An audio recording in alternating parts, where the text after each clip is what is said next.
So yan, pasado alas 2, dinatang tamo kining Aliw Falls. Ayan. Bali malatila rin parking ang dati. Aliw Falls. Ay ito naman po rin. Pero try niya mo kung bisa ako munta gini.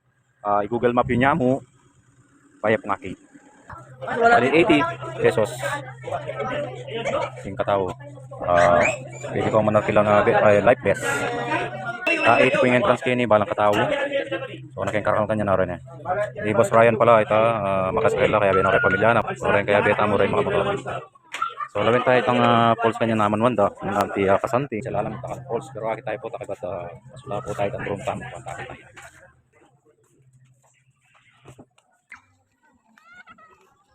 15 minutes. Depende sa lakad.